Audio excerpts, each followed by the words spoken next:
If you were walking alone in the woods, who would you rather come into contact with? A bear or a man? You don't know anything about either.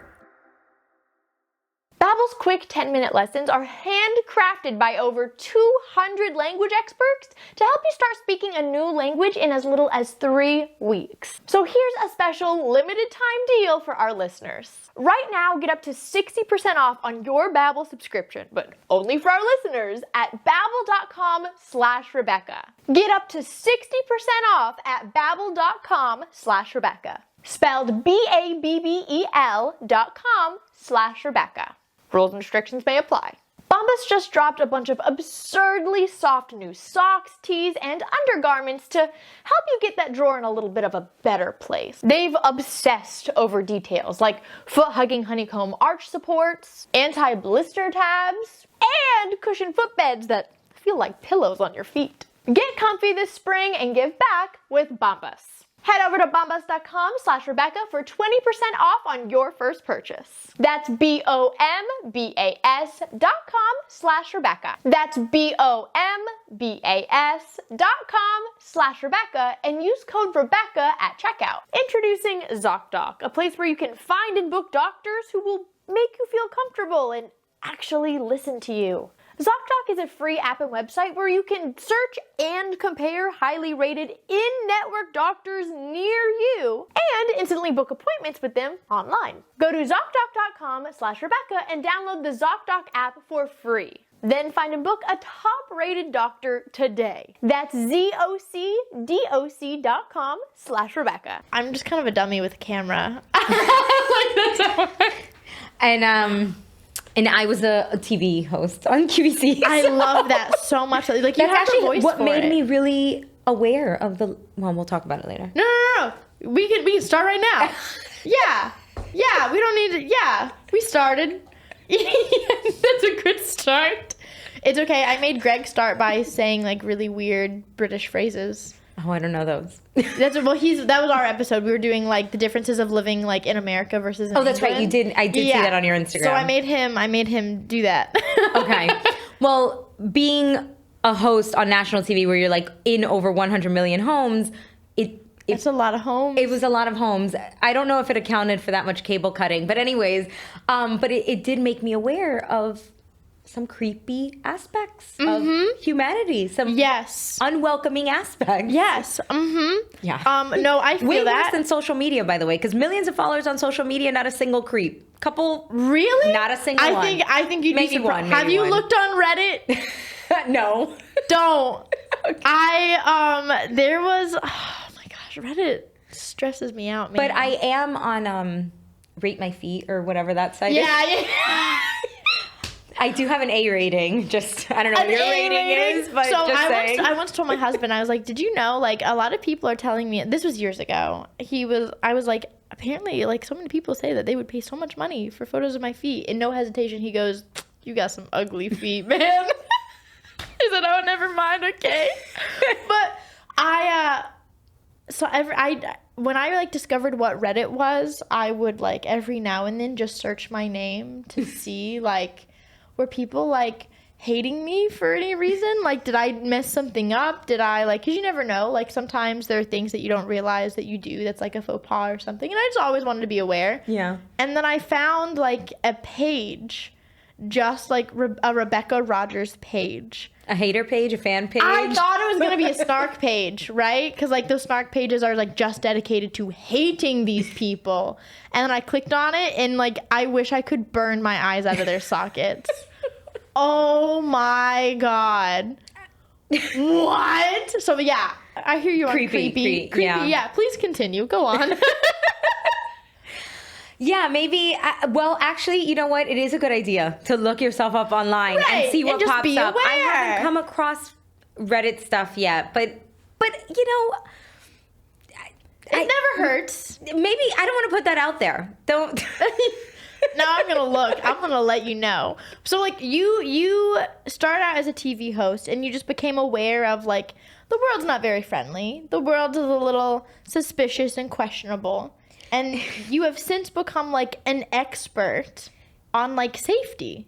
Yeah, in a way. I mean, I was safety-minded even before that because I was an environmental scientist. I used to inspect properties for safety issues, but it was, environmental issues. So hazardous, serious, but not as creepy necessarily. And then I guess, and also my mom is, you think I'm paranoid. Wait till you meet her. But anyways. I love it, Cathy. I love it. So funny.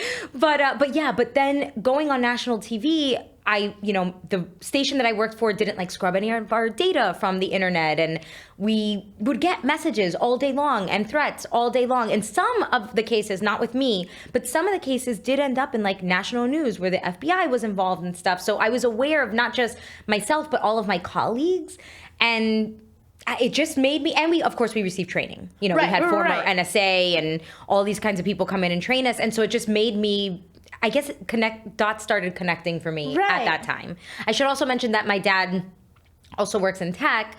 So the little techie background helped a bit too. Right. Yeah. Interesting. Wow. And how did this all start? Walk me through the whole journey. Because you talk about physical safety, home safety, cyber safety, Oh, yes. Okay. So I would say on social media, I didn't think I was going to be a safety creator. What is your handle on social media? Oh, it's just my name, Cathy Pedrayes. Okay, I just wanted to make sure I plugged that. Yeah. I realized I didn't, and I was like, I probably should. Let me squeeze that in somewhere. That's okay. But yeah, I just started recording just things that I had kind of learned from work. And I don't know if you remember that random things in my Japanese home that just make sense trend. This was 2020. Yeah. So I hopped on that trend, but it was random things that just make sense in my car or whatever. And it was things that I had learned, not just from work actually, but even before that, from college studies and whatever that had to do with safety. And I realized that people liked that kind of content. And I thought I only had 12 videos that I could make on the subject. I was after 12 videos, I'm done. I started interviewing my friends, people who worked for NSA, people who worked for Attorney General, people who worked for the FBI. I was I'm running out of ideas. I've got 12 videos and that's it. And I remember my friend who used to work for the Attorney General in Nebraska, she was like, just wait. It'll come to you. And then here we are 3 years later. Yes. Over 1,000 videos later on different subjects. And it started more with maybe physical safety. Mm-hmm. But then I realized, the online safety aspect. And then I became a mom. And then the whole child aspect. Yeah, which is huge. There's so many things. There's so many things to go on about. Yeah. And it's not just physical safety in terms of let me carry my pepper gel with me or something like that. No, it's also home and and so much of our lives are designed around safety. A baseball field is designed a certain way because of safety. When you walk down the street and you see these poles sticking out of the ground, safety. The red balls in front of Target or the yellow poles in front of Walmart, safety, right? Airports are designed in a way for safety. So it's actually, I didn't realize how much it really is all around us. Yeah. And it's way beyond just carrying a pepper gel or whatever. No, it is, and it's so unfortunate that it has to be this way. But I feel so often people don't realize that there are really dangerous things and dangerous people out there that you don't even realize are. I don't even know how to put it into words. It's really overwhelming. You know what I mean? When it comes to safety, you always think, oh, well, I'm fine. Those kinds of things don't happen to me. Those kinds of things happen to everyone else. And working in a school, I never had that mentality because, we practice code red drills. I was in an actual code red before. Mm-hmm. I've seen some crazy things in schools, and I've done so many stories about some guys trying to set up a human trafficking ring, came into the school and crazy things. So I never had that mentality. But when I started social media, I met some young friends who definitely had that mentality of that would never happen to me or blah, blah, blah, blah. And I just, when I realized when I reached out to you for this episode, I really thought of this one story, this one thing that happened to me and some of my friends. Okay. I had some young content creators come into town. And we went to this local food hall just for lunch, all getting together. It was super fun. And I saw one of my younger content friends. I'm saying younger as in 22, 23, very young. I saw her, when I turned the corner after grabbing my food, I saw her talking to someone, two guys. And at first, my first instinct was, oh, I bet they recognized her. How fun. They're probably asking for a photo. But then, like, my mom friend instinct started tingling a little bit. And, like, it just didn't feel right. And so I walked up to her. And I could see, like, her body language also. I walked up to her. They started to walk away. And I said, hey, what was that? And she said, oh, they said that they work in, like, a modeling agency. And they really liked my look. And they wanted my phone number. And I looked at her and I said, and you said no, right? And she said, no, I gave them my phone number. And I was like, girl, what? Why? And she said, well, they said they worked. I said, did you not see what they're wearing? They don't work for a modeling agent. What do you mean? And we get hopeful, right? Like, oh, this could be my chance. She's already a successful content creator. I'm like, what do you need? What do you mean? You don't need them. What? So I ended up having to go track those guys down in the food hall. Oh, God. And I was like, hey, I'm her assistant. So sorry, she completely forgot that she changed her phone number. She gave you the wrong one. Let me go ahead. And I quickly just gave them a Google Voice number. Smart. Because I had one for teaching at the time. And as I put it in, I made sure to go to their call history and make sure to delete the call that they previously, to make sure it was a real number. Yeah. It was like very quick and very like, so sorry about that. And I made sure to put on my big smile and to be as convincing as possible. And they were like, oh, thanks. Like, we'll give her a call. I'm like, oh, you do that. But like, and I looked at her and I was like, never do that again. Never do that again. I've had my own personal situations where I've also done things that were like really naive and stupid and scary. On more than one occasion. But when you were telling that story, the immediate thing that came to mind was, so I have a series that's based on this, and it's based on training that I received at my old job. It's called Situations When It's Best to Lie. And it launched in like 2021, hundreds of millions of views.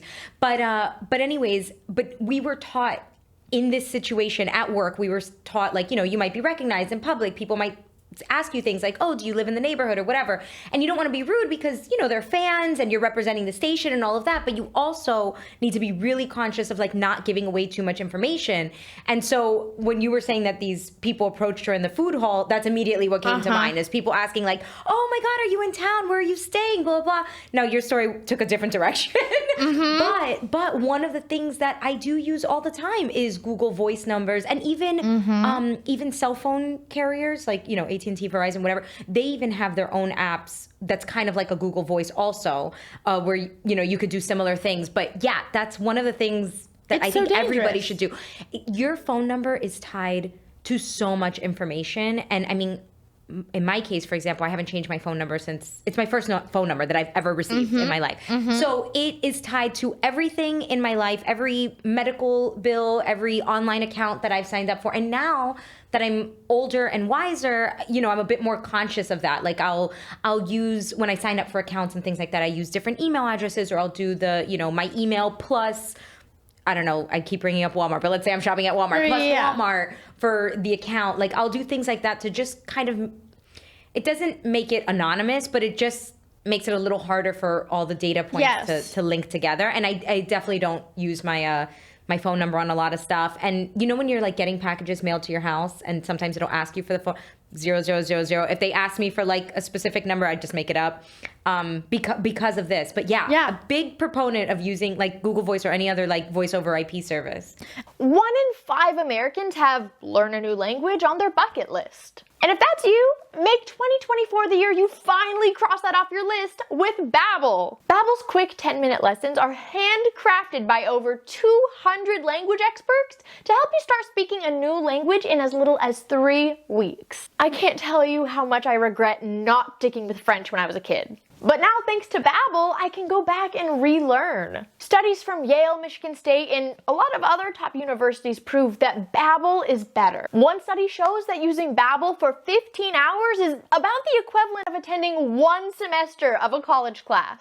So here's a special limited time deal for our listeners. Right now, get up to 60% off on your Babbel subscription, but only for our listeners at babbel.com/Rebecca. Get up to 60% off at babbel.com/Rebecca. spelled BABBEL.com/Rebecca.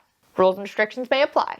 How's your sock drawer looking? Maybe it's time for a spring cleaning and refresh. Bombas just dropped a bunch of absurdly soft new socks, tees, and undergarments to help you get that drawer in a little bit of a better place. Bombas has a one purchase, one donated mission. Every time you buy items, you're also donating essential clothing to people facing homelessness. They've obsessed over details like foot-hugging honeycomb arch supports, anti-blister tabs, and cushioned footbeds that feel like pillows on your feet. Not to mention the buttery soft fabric with no itchy tags. That's my favorite part. I mean, the t-shirts are so cozy. They're perfect for my lazy girl days. Get comfy this spring and give back with Bombas. Head over to bombas.com/Rebecca for 20% off on your first purchase. That's BOMBAS.com/Rebecca. That's BOMBAS.com/Rebecca and use code Rebecca at checkout. You know those family members that corner you at family events? You know, the ones with all the questions. While many of us grin and bear it when it comes to our family, no one should have to do that with their doctor. Introducing ZocDoc, a place where you can find and book doctors who will make you feel comfortable and actually listen to you. ZocDoc is a free app and website where you can search and compare highly rated in-network doctors near you and instantly book appointments with them online. Listen, for those of you who really follow me on other platforms, you know I've had a weird year medically and my doctors haven't really done me justice. That's why something like ZocDoc feels so important and logical. Go to ZocDoc.com/Rebecca and download the ZocDoc app for free. Then find and book a top-rated doctor today. That's ZocDoc.com/Rebecca. Finding ways to keep up with friends can be challenging. Life comes at you fast and it can be hard to stay in touch. That's why I love Instagram. It makes it so much easier to stay in touch with my friends, even when we're states and sometimes even countries apart. I basically share everything with them. If I'm going on a trip, I'm gonna take them along. If I have a song stuck in my head, I'm gonna share it with them with a music sticker on my stories. Sometimes when I'm feeling nostalgic, I'll tag my friends in an old photo of us just to let them know that I'm thinking about them or share a song that reminds me of them. It could be a song that reminds me of our childhood together, or it could just be a song that's an inside joke that only they will understand. Whether it's through a music sticker or a funny reel or a story. It usually gives them a good laugh, and it allows us to reminisce about the good memories together. It's just a really great way for my friends and I to bond, whether we're really busy or even just super far apart. And I'm so glad that Instagram gives us the outlet to do that. There's that old saying that goes, it's just the little things, and I swear it's still true. And I'm so glad that I can enjoy those little things with Instagram and my close friends. And also, you know what is also really helpful? The word no. Yes. And that's hard. It takes practice. It does. And that's something that I also had to learn. I'll never forget. I'm very bad at no. I am too. I'll never forget the moment where I learned that I had to be better with it with strangers. Because when I first started growing on social media, it never dawned on me that like random people would like be asking for my personal information because they just wanted to speak to me. Like not even for nefarious things, just in general of like, oh my gosh, I really love her videos. Which like to me, I'm still like, that's not real. No one does that, man. No one watches me. Right. And I vividly remember being in a Starbucks after some of my first videos went viral. And this girl just came up to, she was like my age. Right. This woman came up to me and was so fascinated and like very like, we should be friends, blah, blah, blah, blah. Can I get your phone number? I would like to go get dinner. Yeah. And like my first instinct was, oh my gosh, yeah. Same. And then as soon as I grabbed her phone, a voice in my head was like, you're being dumb. Like, this is not safe. Not that I think that this girl is a serial killer. Yeah. But like, this is a really bad idea to like be comfortable with giving strangers your phone number, because again, I never imagined a world where like a stranger like that would want my phone number for not nefarious things, you know. And in that moment, I kind of like gave her the phone back and I was like, I'm sorry. I'm being weird. I'll give you my Instagram. Right. Sure. Like, and I kind of came up with like I'm actually really, really bad at texting back, which I am. You want to take a guess? How many unread text messages do I have right now? Let's see. I don't know, but I'm pretty Wait, let's see. 58. 58? That's your best guess? Should I go higher? Yeah, girl. What do you mean? I thought 58 was high. 196. Oh my God.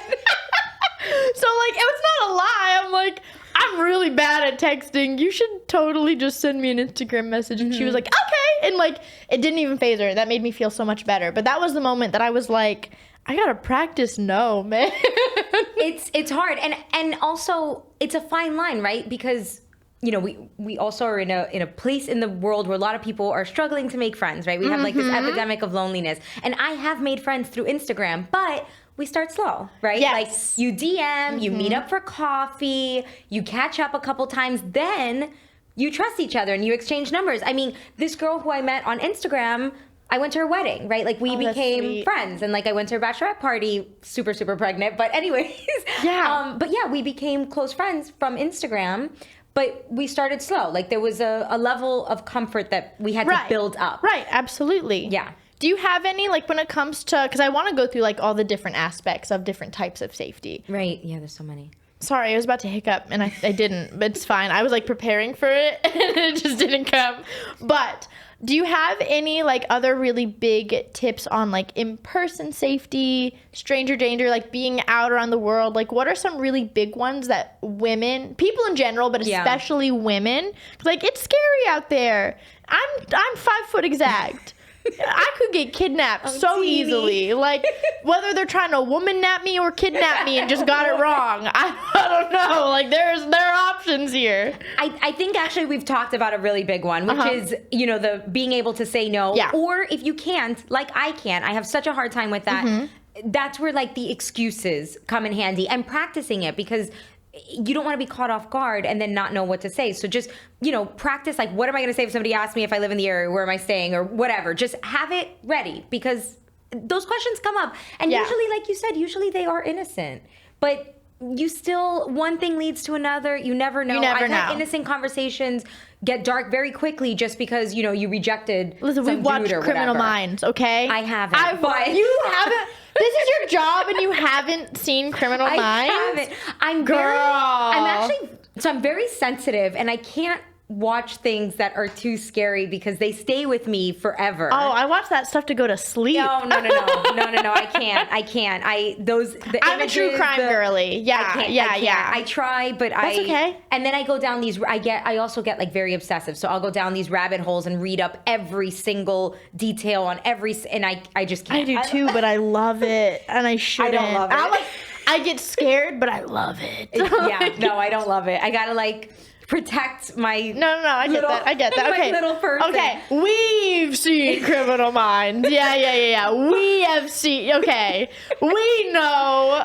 But I just posted a reel about this, and last I checked, it was like over 3 million views of people not watching Criminal Minds. They're lying. No, they're lying. But yeah, so I would say that, like, the practicing, being comfortable with the safety and, you know, different kinds of situations with strangers and all of that. Being careful about, like, giving out your phone number and even email addresses. Like, you know, it's okay. It's fine. We have to kind of normalize these things, because people do feel weird about it. And there's nothing weird about, like, trying to be safer, you know? Yeah. And it's not a paranoid situation, because it's not about like living in fear or anything like that. And like statistically, you know, we are safer now than we were decades or centuries ago and stuff like that. But it's just about having like good best practices. Yeah. And I would say that some of them also, following your gut feeling. You mentioned this when you were talking about the food hall story with like the tingly belly situation.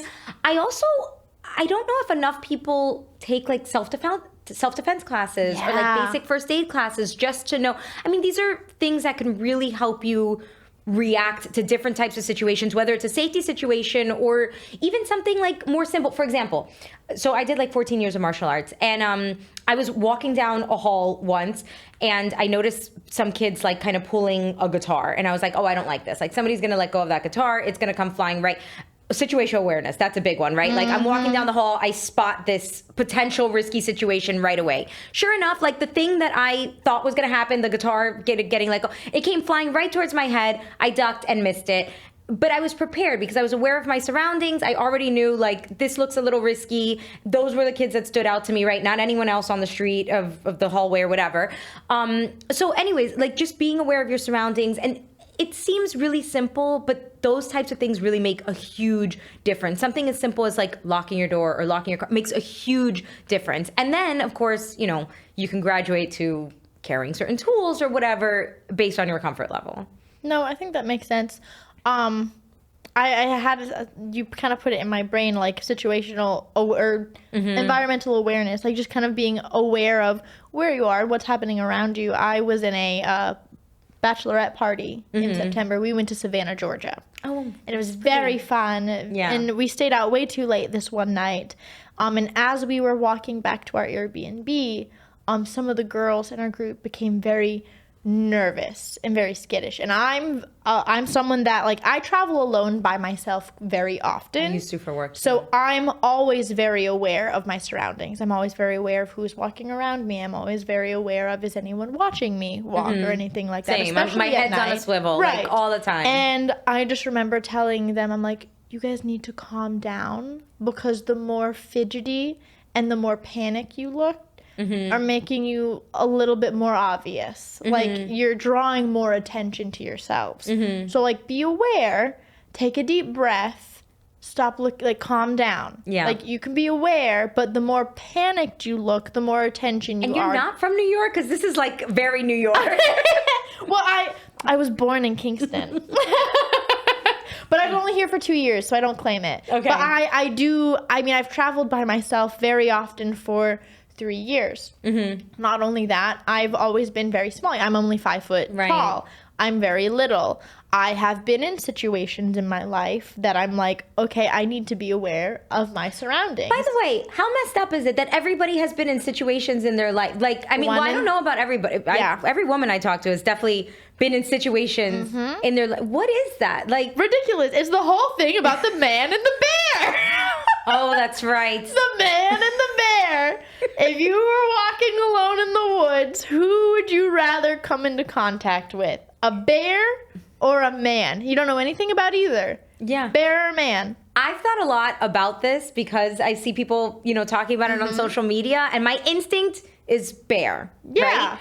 But I was like, let me just, you know, play devil's advocate. Let me think about the other side and whatever. We like to do that as women, right? We like to, like, second guess our instincts. Yeah, we're like, oh, I'm making someone feel bad about themselves. Let me reconsider my decision. And listen, don't get me wrong, but even if it were like my husband, who is the most docile, sweet human being on the planet, even if I just, like, suddenly, jarringly saw him in the woods, like, I would still be taken aback. Right. I would be taken aback with a bear too, but at least with a bear, I feel like I know what to do. I don't expect the bear to react in a way that isn't unbear-like. Right. We know why the bear's in the woods. The bear's in the woods because it lives in the woods.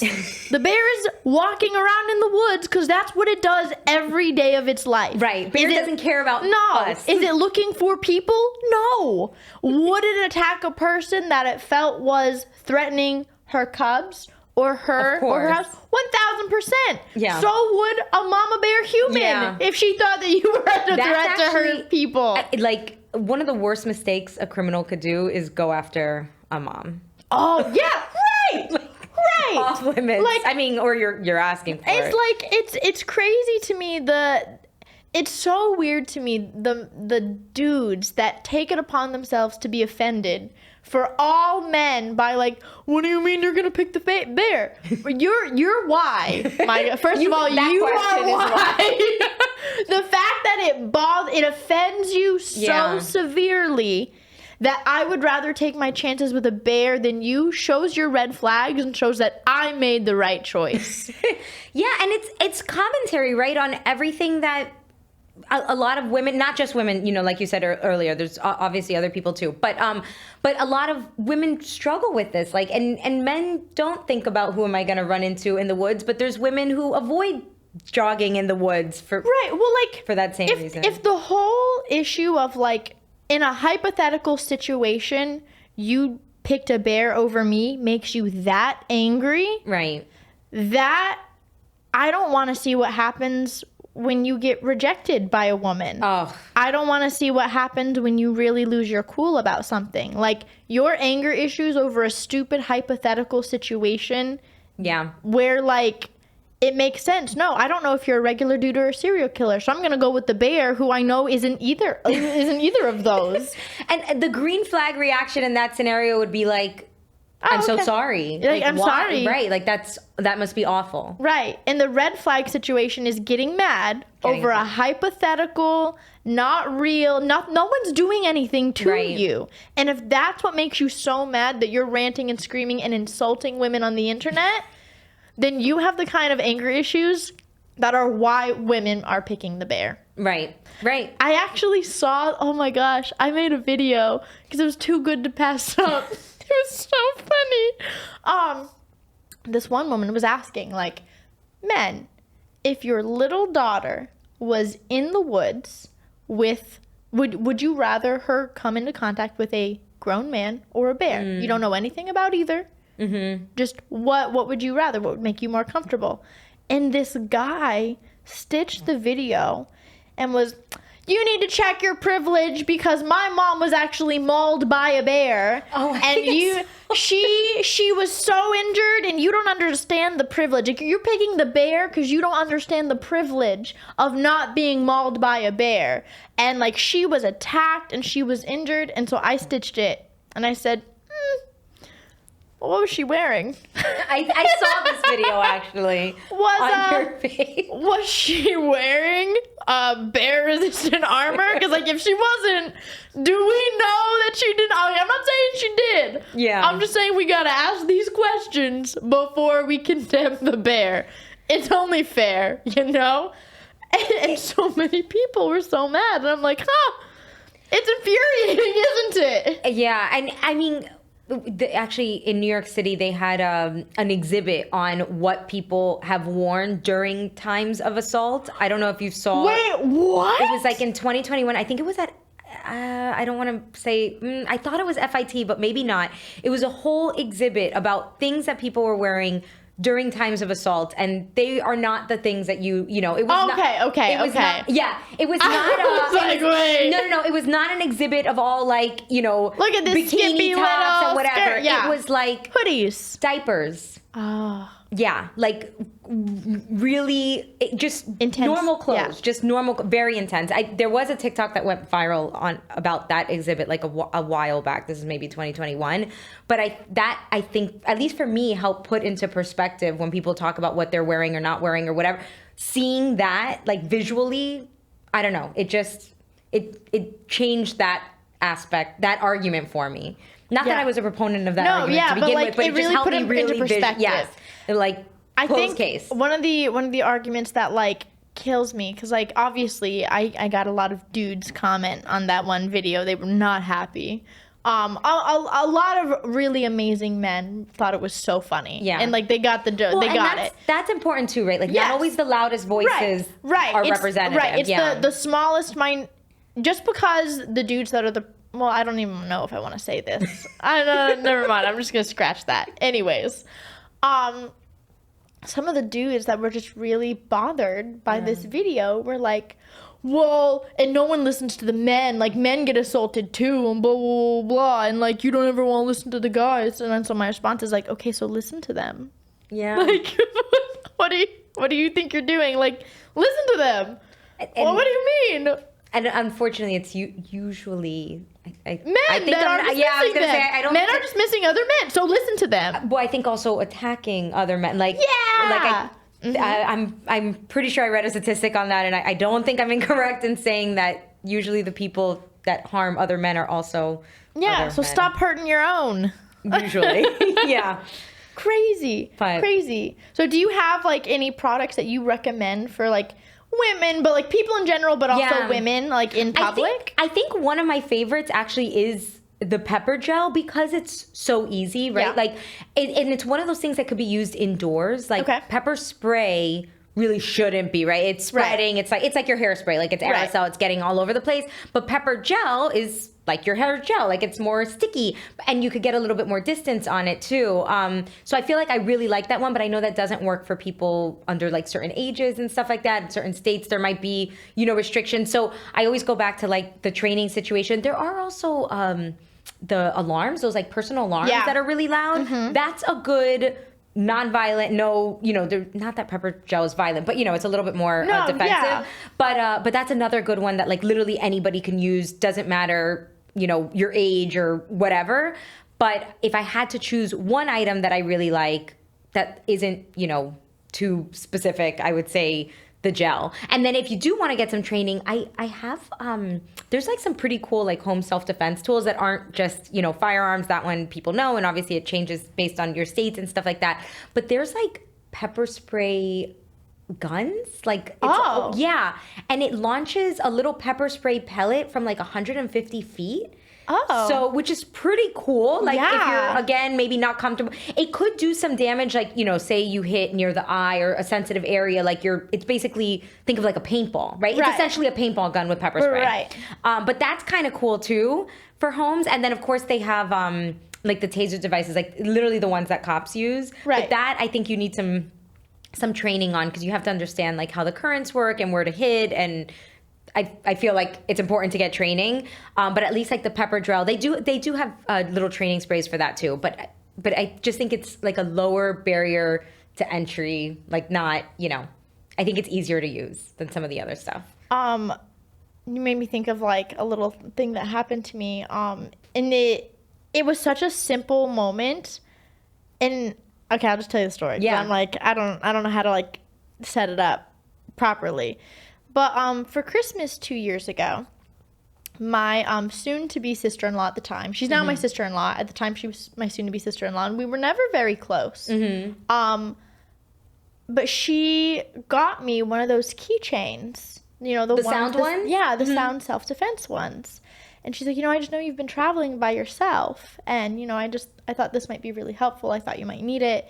And like my initial reaction was like, oh my gosh, that's so nice. Like for you to think about that. Yeah. Like, and that's a good point. You could travel with those. You can't travel with the other stuff. Like I could travel with it. I travel by myself all the time because at the time my husband was not traveling with me. And she knew that and she thought about that. And to me, like that was so incredibly thoughtful. Yeah. And then I thought about like, wow, that's so sad. To even think of that. Like for that to be such a necessity. Yeah. And like I love that she thought about it, and I love that she got it for me. Like that genuinely meant so much to me. But the necessity of it really just like, that's so pathetic, man. Like that's so sad. It certainly feels that way. Like it would be great if none of these products were needed, if they all went out of business because we never needed them ever again. I don't see that.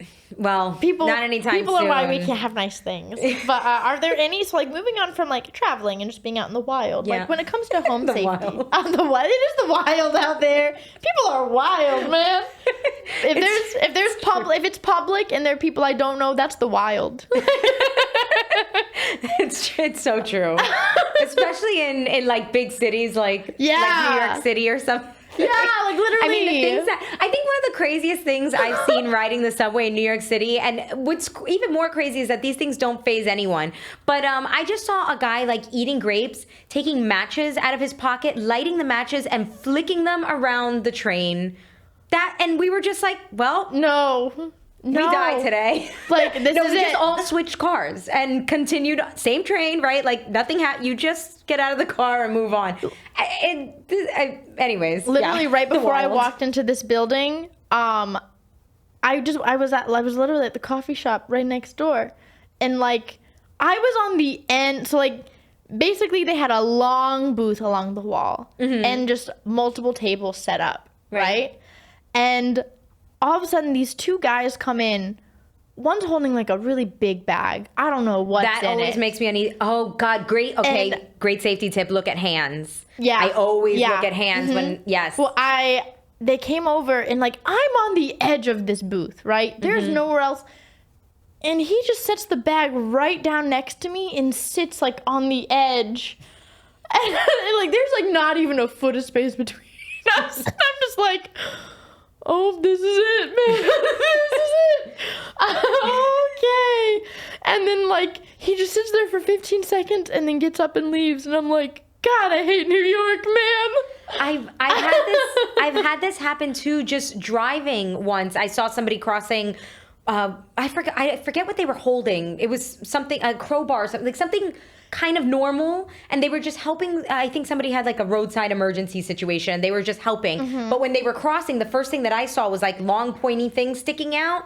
And I was like, okay. Oh, nope. So then my level of alertness came up because I was like, that's unusual. I don't usually see people holding things like this, you know. And then I took I was aware of what's happening, right? Oh, okay, wait, there's a roadside emergency. Let me look at that thing that he was holding again. Oh, okay, it's some kind of tool. And then the level of alertness came down. Right. But for a moment, right. I was like, what is that? Why? That's right. unusual. But this is why like the situational awareness stuff is actually really important, because it's noticing things like that. Like, what are people holding in their hands? Okay, that's unusual. Where are we going with this? Like, can I see the hands at all? You know, what are they wearing in 90-degree weather? And it's important, because if you notice things that make you uncomfortable to begin with, you can already start planning your exit strategy and exactly, you know, avoid problems. Yes. You never know what you prevented if you prevented it. Yes. And it's always better to be safe than sorry, because at the end of the day, like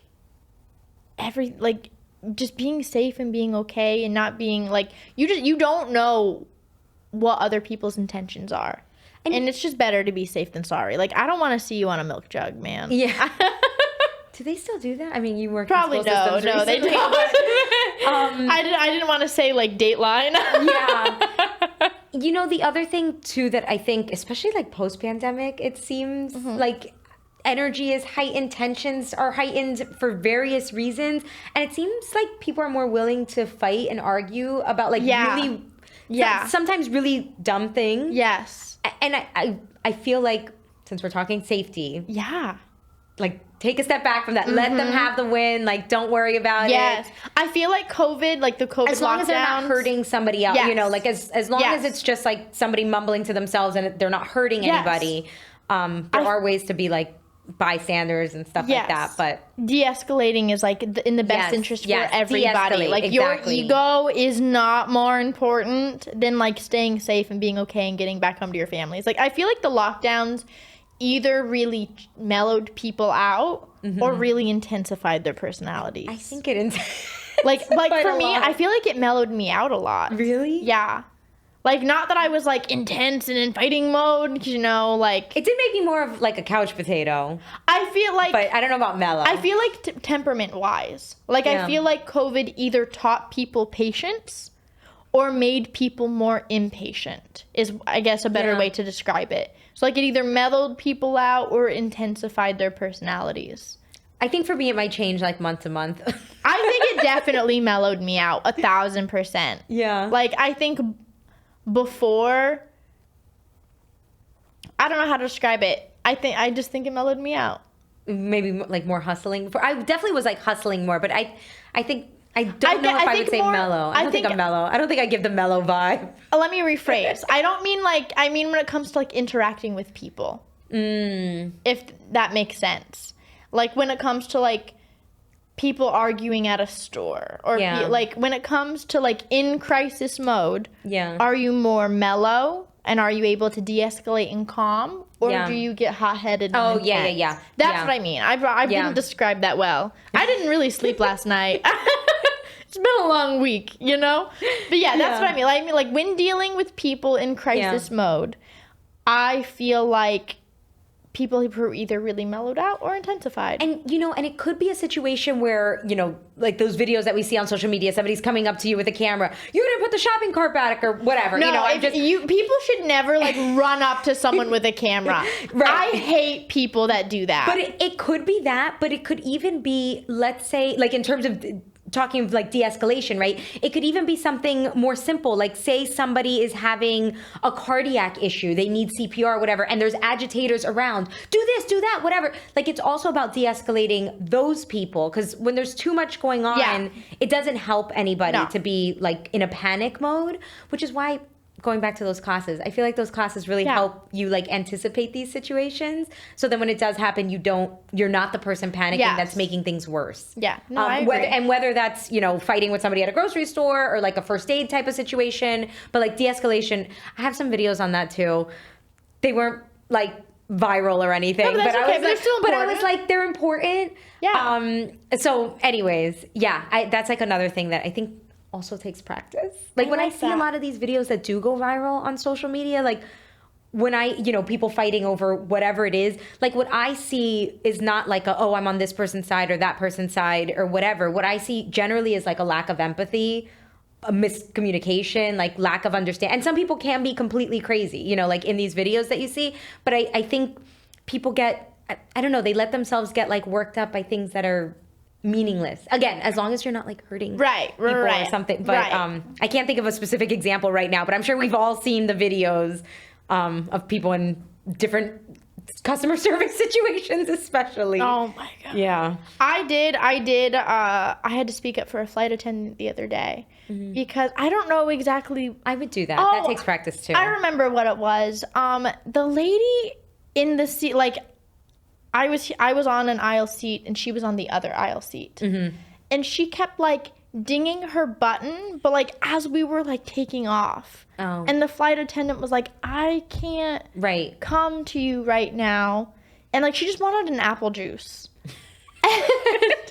And the flight attendant was like, I can't come to you right now. And she probably doesn't fly often, right?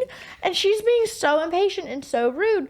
And by the time we finally get to an altitude where the flight attendant can get up, this lady just starts yelling at her for no reason. And like the flight attendant tries to de-escalate and tries to remain calm. And it's like, now I will go get you an apple juice. Yes, I'm sorry. And like goes and gets her what she wants. Yeah. And then comes back and the lady's still yelling at her. So I literally was like, hey, you got your juice. You got it. Yeah. You're like, good. Let it go. And the lady just kind of looked at me. She was, what? And I'm like, she's good. You got your juice. You got your juice. Yeah? Is that what you wanted? Do you need a napkin? It kind of sounds like you were interacting with a toddler a little bit. Like, you're good? And I literally looked at the flight attendant. I was like, are you okay? Like, do you need something? Can I get you apple juice? Like, and I tried to make the joke to make her feel better. And she was just like, thank you. And I looked at her and I was like, you're fine. You got what you wanted. Does yelling at your hair make you feel better? Like, we can all just go back to our flight. We got a long flight. I don't want to hear her have to come back over. No more apple juice. Like, you're good. You got it. You're done. Yeah, no, and I think, obviously, you did the right thing, right? It de-escalated. The lady didn't get mad at you now, did she? I mean, she like, but like she didn't say anything else the rest of the time. Yeah, she was probably embarrassed. Yeah, as she should be. Yeah, and I feel like sometimes we get so hung up on things in our own heads that it's hard to be like, oh, I'm being a jerk. Oh, right. I actually think having a toddler has helped me because the toddler will ask for ridiculous things and your instinct is like, I don't want to do that right now. Like, no, whatever. And then I'm like, is it really that important? Like, he can have the thing, whatever it is. Or I could take an extra 5 minutes. Like, he's almost... You're nicer than me. He's forced me in a way to just, like, slow down and, like, let it go. See, here's the difference. Your toddler asks for ridiculous things, and you're like, no. And then you think about it, and you're like, but I love this kid. My students ask me for ridiculous things, and I'm like, no. Get out of my face. Go away. I don't know. I was a science teacher in Harlem for a year only for a year. We had great students, but I wonder now being a mom if it would change. I don't know. I'm not planning on finding out, but I do wonder if it would change my my perception. I loved those kids. I told them no all the time. You know what? I did too. And at the end of the school year when I was leaving, and people were like coming up to me, like hugging me to say goodbye and stuff like that. And I was like, really? I was such a strict teacher. But I think they liked it, appreciated it. Kids will not admit it in the moment, but I think they really appreciate structure. I think it's helpful to them. We had fun. We had fun. Yeah. But yeah, I think it surprised me how much I love that. Kids were like hugging me and stuff. I was like, Well, hands up. I was like, oh my gosh. But I do really wanna at least touch on like home safety and internet safety, because like we could sit here and chat all day, and we probably will. Probably. But like home safety, like what are some of the biggest issues that you see that people probably need to be aware of? What are some products that you recommend to like make homes feel a little safer? Like I know one example that I always see online is when you move into a home, you need to check and see like what kind of screws are in your front door lock. In the frame. Because if they're short screws, it can be very easy for someone to kick your door in. So replacing the screws with the longer screws is very safe and helps with home invasions and break-ins. Very easy. Can be very user-friendly, like super easy. So that's something that I've done. Yeah. For sure. Yeah, and something that I recommend like everyone, especially women living alone, but people in general who have kids, like apartments, like sometimes you move into an apartment, you have a rental and the door is kind of rickety. Yeah. Like, so actually that would be number one, is making sure that you get those things upgraded. Like the things that need maintenance, that window that doesn't really close right, you know, like that kind of stuff. Getting that stuff fixed makes a huge difference. Something as simple as the screws, or making sure that you like lock your door, makes a huge difference. If you're somebody that continuously leaves your door unlocked, like you're just incapable of remembering to lock your stuff, get a smart lock. Like they are just as safe. I know that people on social media will love to make you paranoid about things but it's just not true. They're just as safe as the regular locks, and it can automate all of that stuff for you. Having an alarm system reduces your chances of having property theft by like 300% or something crazy. It's like a huge difference. I love that. But they are expensive. So, no, I get that. Know, I know that it's not maybe achievable for everybody, but I think some things that are really easy are, there's inexpensive cameras like that you can get from, they could be $200, it could be $25. Like it all depends on your range. I would say when you're opting for any like smart home devices, things like that, don't go for like the cheapest of the cheap brand that you find on like TikTok Shop. That's not safe, because those typically don't have good data privacy situations. They're not, very secure with like their framework. They might be using third parties to store data and all of that. That's not something reputable, something with good reviews. Yes. It doesn't need to be the top tier, most expensive option, but something that has like is known to work well, is long lasting. Yeah. Something that has a lot of good reviews. Like it doesn't need to be the most expensive. It just needs to be like, it just needs to work. Yeah, just look it up. Like, where is this thing coming from? If you can't find because I've seen a lot of like videos promoting these like smart locks that look really sexy and sleek and whatever. And yeah, they're cute, but who makes them? Can't find it. Just tap out, like next one. Lighting is huge. So they did a study, I think it was in New York City. But anyways, they did a study where they lit an area really well and then, compared it to like previous data and stuff like that. And just lighting decreased crime in the area by 30%. It was like a huge number. And then they removed the lights at the end of the study, which was kind of weird. I'm pretty sure they were just like, okay, all right, you're done. We don't care what happens to you anymore. On. But like something like as simple as lighting makes a huge difference. And then, what else was I going to say? The locking. Lighting, lighting, the cameras and stuff like that. I'm a big fan of those. And I would say, like, this is like really kind of basic, but just in case, like, fire extinguishers and stuff like that, even if you're renting. Oh yeah. Right? Like I think homeowners might opt to buy that kind of stuff, but renters maybe not so much. I know when I was renting, like I moved from place to place but I always brought my fire extinguisher with me. Like those kinds of things are I think they're I don't think they're necessary. Yes. They're absolutely essential. Oh, you know what else is really huge for a house that's also really, not just a house, apartment, whatever, any living situation, but like closing your bedroom door when you sleep. Have you seen any of this? Okay, so if there was a fire in the house, which usually starts in the kitchen, right? And if your bedroom door is closed, or not just whatever door, office door, it doesn't matter, but if you're behind it, it takes longer for the fire to get to you. It also keeps the temperature down in that room, so it could buy you. Yeah, especially now with so much furniture being synthetic and like open plan housing where there are no walls and rooms between things, like fire spreads really, really quickly. And so something as simple as that is like having a door. It doesn't make sense to a lot of people because you're like, well, it's a wood door. Wouldn't it just burn right through it? But no, the answer is no. And I've gone down to the Fire Safety Research Institute. I think they recently changed their name a little bit. But anyways, they're in Pennsylvania, and I've seen them set a house on fire, like specifically for the purpose of demonstrating this door situation, and it makes a huge difference. It can buy you, I don't know if I'm wrong on this one, but I think it's around 3 minutes, maybe 3.5 minutes or something. That's a big deal. It's a huge deal.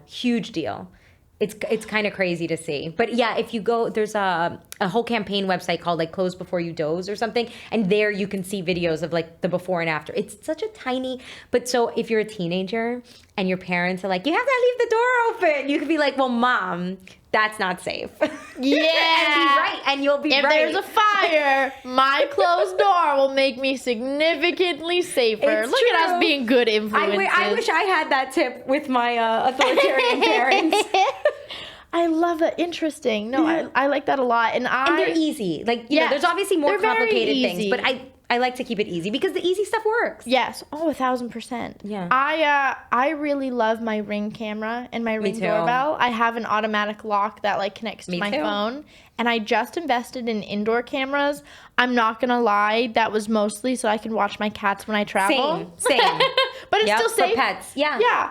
Well, you wanna know what's so funny? So my cats are my world. Like, those are my babies. I'm one of those crazy people. It's fine. You can feel free to take mine. My cats, like, literally, I would not hesitate. I would risk it all for them, man. No hesitation, no regrets. Those are my babies. And so, like, for our house, we have a sliding glass door to a patio. Mm-hmm. So I bought this little insert that you just stick at the end of the door. And it has a cat door. Oh, so they can just go in and out onto the it's a screened-in porch. Mm-hmm. I would never let them go outside. I love them too much. Yeah, no, same. Like, they can't go outside. But because it's an insert into the door, the actual door closes into the insert and not the actual wall, so you can't lock the glass door. Oh, that's weird. They didn't think about that with design? No.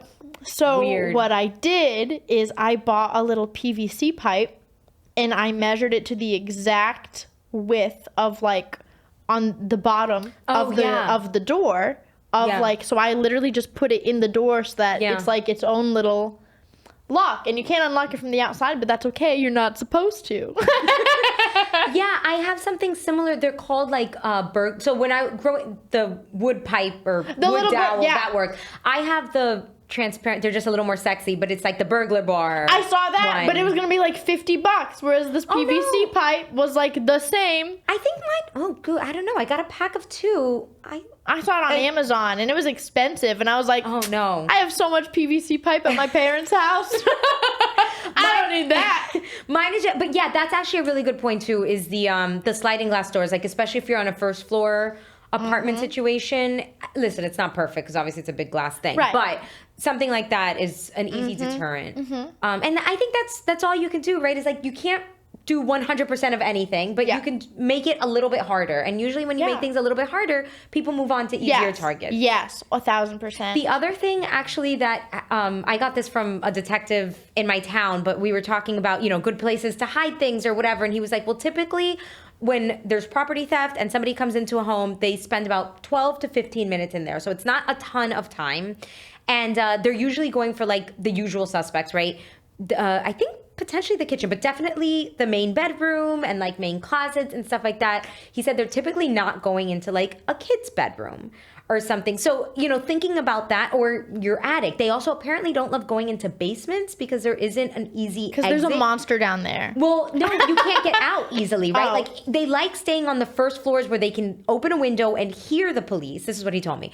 And hear the police, and then if they need to get out, they can get out. There's a whole bunch of windows, a whole front door, back door, whatever. In a basement, you're a little bit more limited as to, there's one door, right? Usually, unless you have like a fancy basement. Yeah. But yeah, so like those were a couple things that he told me in terms of, so if you go on vacation, or I do that, I hide stuff around the house, like, it's going to take you more than 12 minutes to find all of my shoes. Yeah, as it should. Interesting. So then what about like cybersecurity? Like, what are some of the biggest red flag issues that people deal with? What are some things that you definitely recommend, like the best way to stay safe on the internet? Okay, so number one would probably be to be aware of like scam, because once you recognize a scam and their tactics, you're not going to fall for like 90% of them. So being aware of that goes a really long way. And I think the average victim loses like over $1,000 to, I want to say it's like 12 or 12, around 1,200. It's a lot of money. Like falling victim to a scam is a lot of money. So anyway, so being aware, just like that, if you know the tactics, you can avoid them. But a couple of things that I like to do. So when I sign up for things, like I was mentioning before, with emails, I'll, do the plus sign with the specific store that I'm ordering stuff from. That way, if the email gets leaked or whatever, it just makes it easy for me to figure out like, okay, this email was leaked from this magazine fund or whatever, or if my data gets sold, like I could track things that way. I also do that with mail. I've heard that in some places it's a little bit harder to do this, but what I'll do is if I'm ordering something from Amazon, for example, I put like Cathy Amazon, like maybe I put Pedrayes as my last name, or maybe I'll just put like AZ, like Cathy AZ and Pedrayes, because some people say like, oh, if your mail gets lost and you have to go to the post office to pick it up, you need to show ID or something. I have not had that happen to me in like a decade. So for most of my mail, they just deliver it fine. But anyways, sometimes I'll just add a code, and I have found companies that have sold my data and I'm able to track who it was because of that code that I put after my name. Because when they sell the data list, like they're not cleaning it up to be like, oh, how many people have used the last name Amazon? They don't do that. They just data list and they just blast it.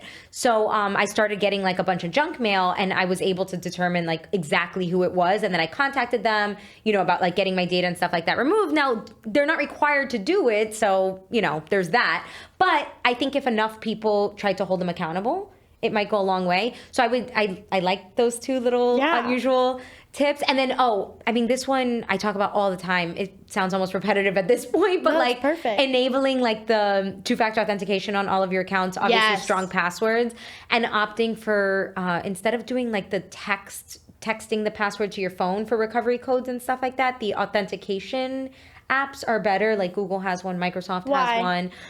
Because those codes expire quickly. So there are some other types of scams where somebody could like swap a SIM or whatever, and they can, or forward text messages to their device so they can get those codes that are coming to your phone, but it's technically going to theirs.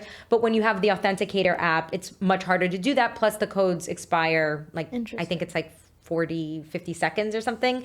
So anyway, so those kinds of things make it harder for somebody to get into your account. And it's not to say that you're impossible to hack, because nobody's impossible to hack, but they're just going to move on to somebody who's easier, because so many people don't do that. Like most people don't do that. Interesting. No, yeah. So I would say like those are small things, but they make a huge difference. And you don't even, and of course, when you get the notice that a password has been leaked, actually changing it like in your browser, like those kinds of things are really not reusing passwords. That's a big one. Oh, that's a big one. Yeah. So do you think that there are any like really big misconceptions when it comes to being safe in any aspect of life? My God, what's the biggest? What are some of the biggest ones? Pretty much anything you see on social media. If a video starts with "this tip can save your life," it's swipe away. It's fake. This is like my number one, like some things can save your life, right? Like, closing the bedroom door when you go to sleep. Like, yes, that can save your life. Guaranteed? No, because like I said, you got 3 minutes.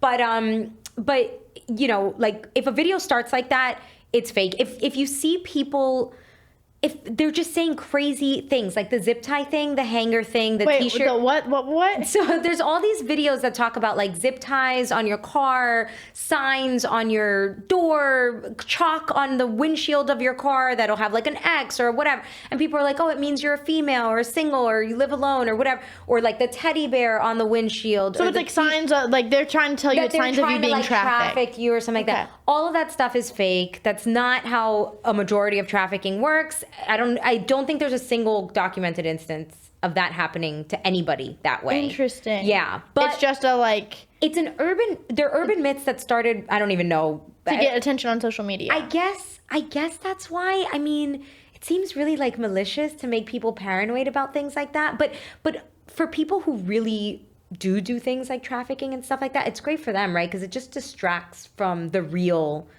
things that cause that stuff, which is much more difficult to determine.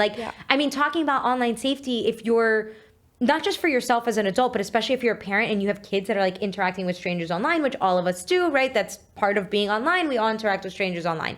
But like knowing what are things that are appropriate and inappropriate, because I was just talking to an agency in Canada. This woman runs an agency there that helps prevent like trafficking and stuff like that. And I've been working on, doing some videos with her. And like one of the concepts that we were talking about is like, is he my boyfriend or is he my trafficker? Because these people will build relationships with you. So it's so much harder. First of all, it makes it, you're less of a flight risk if you're somehow connected to this person, right? And so that's the real stuff. It's not like the zip ties on the car, and people will share these things without like taking a moment to just like Google it. And sometimes the misinformation isn't so extreme too, right? Like there's just like so much online. Like there's one now, Mother's Day is in May and stuff like that. And so there's one that goes viral every Mother's Day about like how it's the day with the least amount of crime in the United States. And they make a cute joke about it. Oh, it's because the moms aren't out there making crime. Like, yeah, that's super cute and I like it and it's funny and whatever. The moms aren't criming. Right, yeah, it's cute, but it's also not true. That's not how. That's so funny. It is a cute little joke, but moms aren't criming. They're not criming. But it's not true. And so there's a lot that like goes viral like that. And it just, I would say, and this happens with scams too. If you have like any initial reaction of like oh my God, that's crazy. Or, oh my God, I'm scared. Or, oh my God, I need to do this quick. Stop. Like if you get that like emotional reaction, stop. Something is wrong. And like 9.9999 times. I'll be right. My friend Ryan, who was on this, he told this story on the podcast like a long time ago, because he also specializes in like cybersecurity and actually has like a Homeland Security degree kind of thing. And he said that because of what he does, he does a lot of like scammers and helping kids with scammers and things like that online.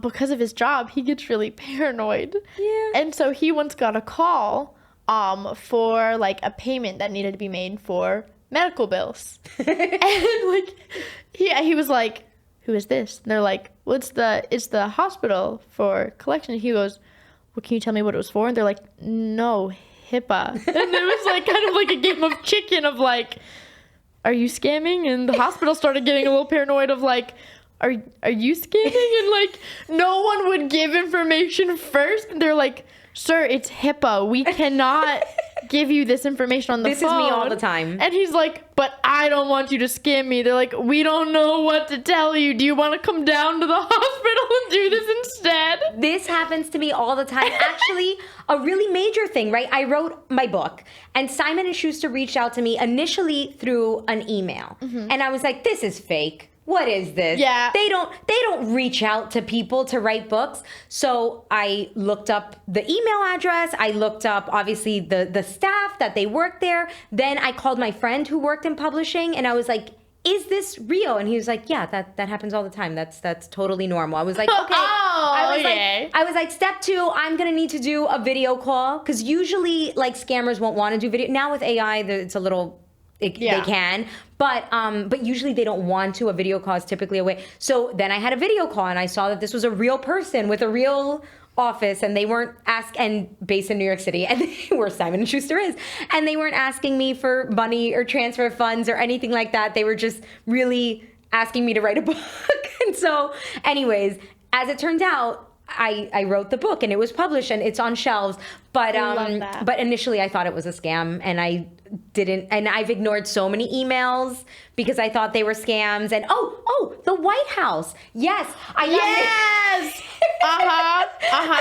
No, I'm sorry. One of them was like, I got a DM from like the State Department that I thought was a scam. I was like, why would they be DMing me? This is so weird. They definitely don't. The White House invitation was like the most pixelated, weird looking thing. I thought it was a scam. Yeah, no, they were all real. When I got my first email for an event at the White House, I was like, there's no way. And then YouTube was like, no, we nominated you for that. I'm like, no.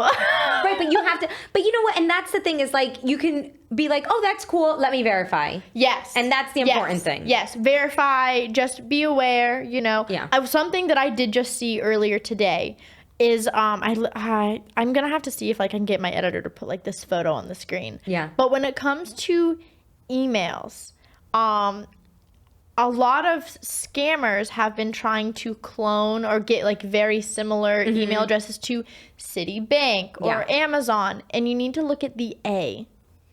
The A that is used in regular English alphabet is correct. Like when you see Citibank, right, and it's like an actual A in bank, but on this scammer email, it's a looking symbol from another alphabet. Yeah. And that's like, that can be very difficult. It looks like an A that you would write, but it's not the kind of A that you see on the keyboard. Right. And so that is something that has been, unfortunately, a little too common and has been actively scamming people. Same thing with logos. Same vibe. Like the arrow might be a little different, the H a little higher. Or what that happens all the time with the emails and stuff like that. But I think for now, the majority of like phishing attempts and all of that stuff comes through social media. Yes. Like a lot of it is the DMs and stuff. Yes. Email is still big, but not as big as like our other activities online, clicking on ads. Yes. There was one that I saw now that I guess using AI, right? They stole a bunch of people's information by telling them like, oh, buy these plant seeds. It'll make your plants grow to look like little cats. And using AI, they had gotten, they made the picture of the plant look like a real plant. And people were like, of course I want cat plants. But no. No, not real. Yeah, not real. Do you think there's any other like last minute really big misconceptions that anyone might have, or anything that people need to be aware of, or anything like that?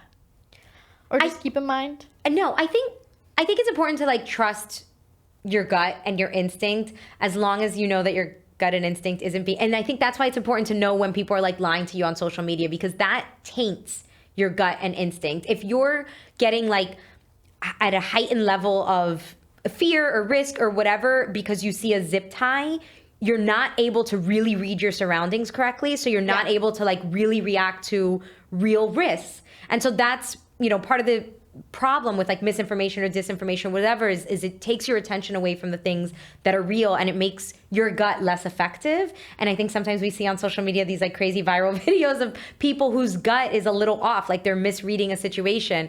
So like trust your gut, but also protect it with like the information that you're giving it.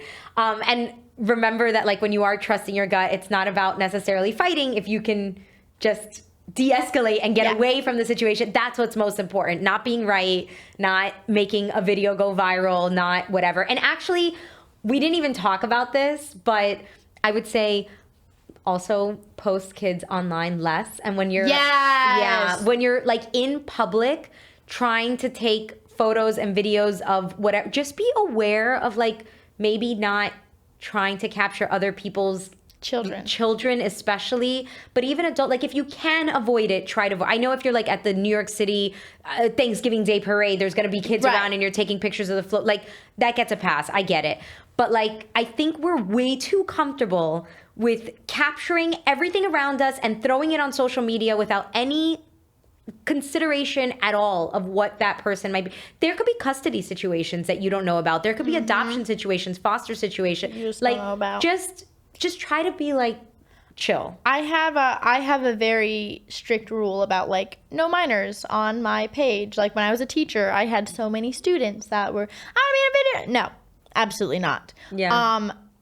The most I will do, and the most I've done in the past, and because I didn't even realize the implications. Same. It takes time. Was like post a story of my little nephew. Right. And now I will not put his face in it. I'll cover it with a heart, or I'll just like make it out of frame. Or like at an angle, or from maybe the back of the head, silhouette. Because I don't have kids. I don't really know. And then once I learned, I'm like, oh, let me change this. My niece has been like dying to do YouTube stuff, and we've filmed like some like rate these foods kind of cute videos, but I never, even though I had permission from parents and her and everybody, I'm so uncomfortable with it that I never uploaded. I actually really upset a little girl, and I felt so bad. I went to this school because I was collaborating with this guy that he does like hovercrafts. Really cool. Really gets the kids into science. I love it. Yeah. And the school allowed me to come and like be a part of and like film me making one. It was a really cool experience. I really appreciated it.